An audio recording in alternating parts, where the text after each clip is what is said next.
Nosotros seguimos compartiendo con ustedes más información y seguimos con el doctor Miguel Doldán aquí con nosotros. Ya hablamos en la primera parte un poquito del trabajo en su establecimiento, el trabajo como poseedor de grandes campeones y campeonas en las expos en las que se presentan. Bueno, ya también nos hablaba un poquito de su experiencia en esa parte, pero ahora queremos hablar de producción en general, ya sea producción agrícola, doctor, producción ganadera. ¿Qué es lo que está pasando en Cazapá específicamente? ¿Cómo vienen avanzando también con los trabajos?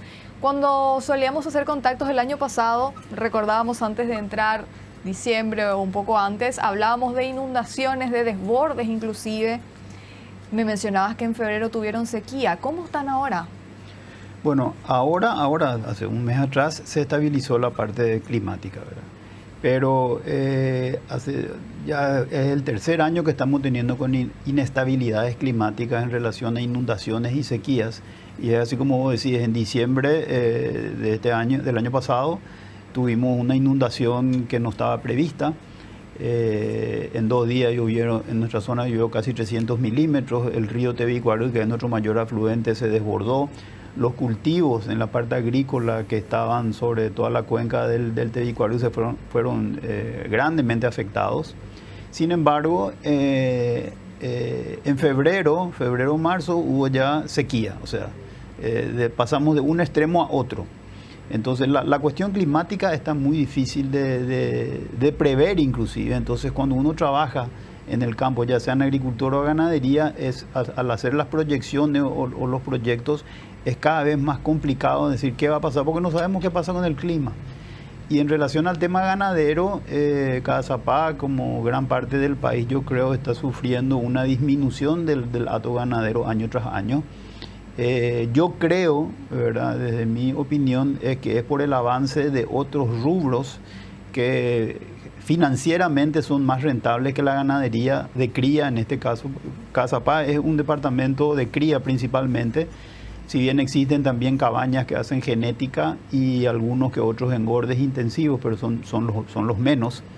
Pero igual este negocio no puede competir contra la agricultura y hace unos años también contra la forestación, ¿verdad? Yo creo que Cazapá es si no es el primero, el segundo departamento donde mayor desarrollo tiene la forestación, porque el negocio de la madera es más rápido, es más rentable y es menos riesgoso que la ganadería. Entonces, los resultados, recién escuché al presidente de la Rural que estaba hablando en relación a la disminución del hato, vamos a saber ahora, los números ya estarán seguramente en Fundasa, en Cenaxa, pero la disminución del hato de cría en Cazapá es importante, porque somos un departamento donde producimos terneros que después tienen que ir a invernar a los otros lugares para el engorde, ¿verdad?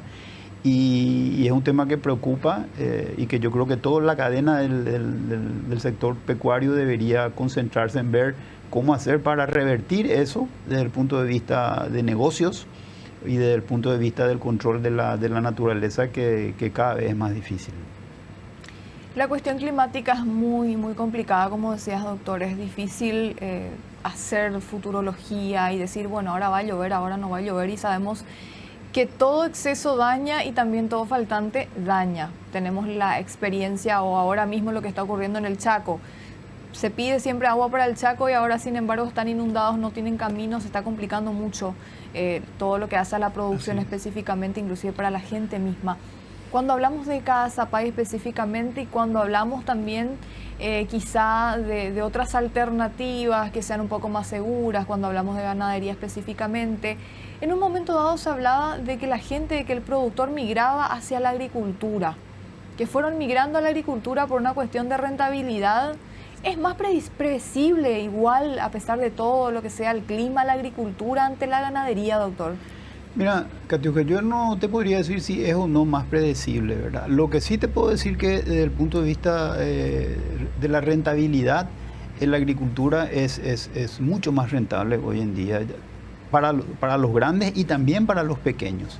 En relación al tema pecuario, yo creo que el pequeño sigue todavía apostando, vamos a decir, a la ganadería, porque es más fácil de producir animales en pequeñas superficies, a diferencia de la agricultura, ¿verdad? Yo creo que hay que cambiar el modelo productivo para que los pequeños puedan integrarse a la cadena de valor, ya sea de la carne como de la parte agrícola. En la inauguración de la Expo Canindeyú, le escuché al ministro de Agricultura y Ganadería con una visión país en relación a ese tema, lo cual me pareció muy importante, porque lo que él dijo, que es lo que creo que todos sentimos, es de que tenemos que ver la forma de que en el caso de la ganadería, por ejemplo, donde más del 70% de los productores pecuarios son pequeños ganaderos menores de 100 cabezas, tenemos que encontrar la forma de que ese enorme grupo de productores pueda ingresar al negocio en forma más directa y no como está ocurriendo desde siempre, es a través de intermediarios. Creo que con la agricultura es un poco más difícil, pero es la forma de que tenemos que buscar tanto el sector público como el sector privado para poder avanzar en esa línea y que la mejora o la rentabilidad permee también a los menores, por llamarlo de alguna manera, y no solamente a los grandes productores, ¿verdad?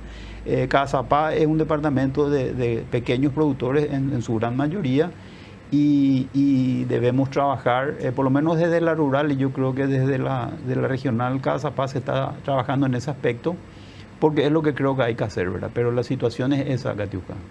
Doctor, cuando hablamos de una disminución también de cabezas de ganado, que de hecho también estamos atentos a esos datos finales que se van a ir proveyendo a nivel país y por supuesto por cada una de las zonas. Como productor ganadero, ¿ves esta disminución como un riesgo también para todo lo que hace a la producción cárnica a nivel país? Porque estamos, o por lo menos en la primera parte del programa, hubo un buen ritmo de faena. Sin embargo, estamos hablando de animales que, bueno, están desapareciendo y que no se está reponiendo. Bueno, de hecho es un problema, ¿verdad? Y el principal problema es de que se está faenando muchas hembras, que son las que producen los terneros para después ser invernados, ¿verdad? Entonces, la persona o el productor, llámese pequeño o mediano o grande, que vende hembras es porque necesita pagar las cuentas, ¿verdad? No todos los machos que se producen a lo mejor le dan la posibilidad de cubrir esas deudas.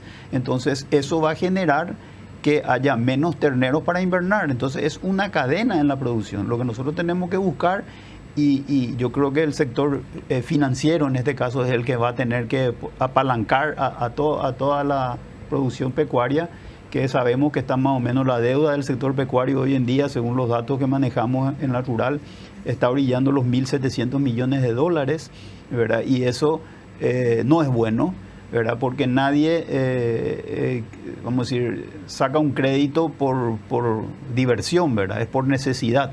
Entonces, si nosotros no vemos la forma de que se retenga el plan, algún plan para que las madres, las hembras no sean vendidas para que puedan producir ternero, esto se va a ir, vamos a decir, agravando, y lógicamente los que faenan, la industria en un momento dado va a dejar de tener materia prima. O sea, por un lado hay una necesidad enorme de proteína, de carne, y por otro lado nosotros no vamos a tener que ofrecer porque no hay la materia prima. Si no hay materia prima, no hay industria. Entonces hay que proteger al productor. Si el productor no es protegido y no tiene una rentabilidad en su negocio, va a hacer otra cosa, y eso después se va a ver el resultado negativo hasta en las góndolas de los supermercados. Cuanto menos carne hay, va a ser más caro. No es por la exportación. Queremos aclarar eso. Mucha gente piensa, y entiendo que piensa así porque no están metidos en el negocio, de que a medida que Paraguay exporte, la carne va a subir. No es así. Lo que se exporta, Paraguay, el 70% de lo que produce se exporta. O sea, podemos dejar de tener todavía y no va a haber problemas. El problema está por otro lado. No es por la exportación, sino es por los precios, la baja rentabilidad, el problema climático y unas cuantas cosas más, ¿verdad? Es preocupante lo que está pasando, y más para ustedes que están dentro del rubro. Y vos mencionabas algo que no es menor dentro de todo lo que hace a este proceso, que es la parte financiera.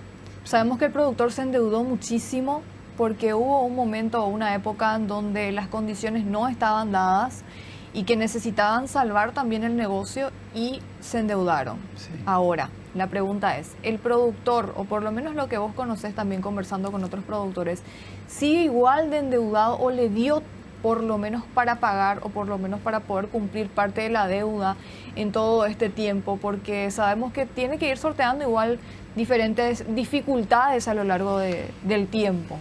Bueno, mira, Katiuska, el tema desde mi visión del problema, del endeudamiento del sector pecuario, se produce porque uno invierte para crecer. No es solamente que invierte para pagar, o sea, que saca deudas financieras para pagar, no. Uno invierte, entonces cuando se generan las deudas es por o mejoras en la genética, o mejoras en pastura, o en infraestructura, porque se está creciendo, porque hay esperanza. Pero cuando el negocio deja de ser predecible, cuando la rentabilidad apenas cubre los costos, o a veces ni cubre los costos, entonces uno ahí empieza por necesidad, ¿verdad? Porque el banco te presta la plata, pero quiere cobrar, ¿verdad? Y me parece bien, es un negocio. Entonces uno empieza a desprenderse de los medios de producción. Es la misma cosa que, vamos a poner el ejemplo del canal, ¿verdad? Que ustedes se endeudan, compran tecnología, qué sé yo, satélites, nuevas televisiones, y de repente no hay negocio, y vienen y te dicen, che, Katy, ¿cómo sabes que tenés que vender tu tele o tu satélite porque tenés que pagarme la cuenta? Entonces, ¿cómo va a funcionar el canal si el canal vive? Esa es su materia prima. En la producción es la misma cosa. Si a nosotros nos obligan a vender nuestras vacas, nuestras ovejas, nuestros caballos, que es lo que producimos entonces vamos a hacer otra cosa, o vamos a vender el campo o vamos a alquilar, y alguien se va a quedar con eso y la producción va a caer. No sé si es medio simpática, pero es así, ¿verdad? Yo creo que es así, no es muy complicado. Claro, es una comparación lógica, ¿verdad? También trayendo un poquito con otra situación o con otro rubro, porque muchas veces la gente no entiende y vemos también esa falta de conocimiento a través de las redes sociales. Vos decías el tema de precios, ese tema de precios es una constante. Sí. ¿O tiene la culpa el productor? Que el productor es el que pone el precio de la carne, o tiene la culpa la exportación de carne, y es complicado de que se entienda principalmente esto que vos dijiste también. Sí, así es, y en ese aspecto un poco quiero tocar de un tema que venimos tocando ya por lo menos desde mi óptica hace 15 años, el Instituto de la Carne. Como dijo el presidente de la Rural en la inauguración de la Expo Canin de Yu, el Instituto de la Carne no es un capricho, es una necesidad. El Instituto de la Carne no solamente le va a beneficiar al ganadero, le va a beneficiar al industrial, al ganadero, al gobierno y sobre todo al consumidor, ¿verdad? Por eso es que nosotros venimos peleando y tratando de hacerle ver al sector que va a decidir, que es el sector político, de que es una necesidad a nivel nacional. No es el ganadero nomás el que se va a beneficiar, eventualmente a lo mejor ni se beneficia, con este instituto o con esta nueva reglamentación, sino que es un todo, en donde las partes intervinientes en el negocio nos vamos a sentar y vamos a poder discutir y vamos a sacar seguramente algo que sea positivo para todos los sectores. Por eso insistimos. Y ya viene de mucho tiempo. Y más de 15 años. Más de 15 años. ¿Será que en algún momento se va a lograr? Yo tengo fe que sí, ¿verdad? Por lo menos de la rural y de los otros gremios que trabajan en pecuaria, vamos a seguir insistiendo, ¿verdad? Hasta que salga, ¿verdad? Tarde o temprano va a salir porque es lo que conviene. Doctor, cuando hablamos de Instituto de la Carne, antes también de despedirte, ¿hablamos de un instituto meramente que busca hacer marketing, hacer publicidad de la carne paraguaya afuera? ¿O hablamos de un instituto donde se va a invertir para trabajar en X cosa? No es solamente marketing, ¿verdad? Es para tener una trazabilidad del negocio ganadero. El negocio ganadero pues, es un negocio que involucra desde el que produce hasta que el que comercializa y el que exporta. Entonces, como es en Uruguay, por ejemplo, que es el ejemplo que siempre citamos, esta es una institución que va a controlar y va a mejorar no solamente el marketing, sino el negocio en sí, para que todos los sectores involucrados en la cadena puedan tener una rentabilidad que sea compartida, por llamarlo de alguna manera. Nosotros entendemos cuáles son los riesgos de la industrialización, de los frigoríficos, las negociaciones, los problemas que hay, pero también hay que entender al que produce la materia prima. Si el que produce la materia prima, como siempre venimos diciendo, no recibe lo mínimo para poder tener una rentabilidad o pagar sus costos, la materia prima va a desaparecer. Desaparece la materia prima, el que transforma la materia prima también va a desaparecer. Y creemos que esta institución va a manejar o por lo menos va a discutir todos los ítems o los pormenores que hay en toda la cadena para que todos podamos seguir trabajando. ¿Va a necesitar financiación este Sí, instituto? va a necesitar financiación y está establecido. Hasta eso hay que discutir, ¿verdad? ¿Cómo se va a financiar? Nosotros tenemos desde la rural y desde los gremios de la producción una idea, pero hay que sentarse con el sector industrial a decir, bueno, ¿cómo se va a financiar esto? ¿Cuál va a ser el motivo de la financiación? ¿Quién va a controlar la financiación? Por supuesto, pero todo hay que sentarse, así como estamos haciendo ya hace años con Senaxa. En la mesa de trabajo entre los sectores es lo importante. Acá no hay un sector que tenga la verdad, porque cada uno defiende sus intereses, pero el interés primordial tiene que ser que funcione el negocio, que se siga aportando, que sigan entrando miles y millones de dólares que se reparten por toda la cadena de la producción y que sigamos manteniendo el estatus que tiene nuestro producto estrella, que es la carne. Excelente. Bueno, doctor, muchísimas gracias por acompañarnos el día de hoy. Realmente un placer, como siempre, recibirte. Gracias a vos, Katiuska, por la invitación y estamos siempre atentos. Gracias.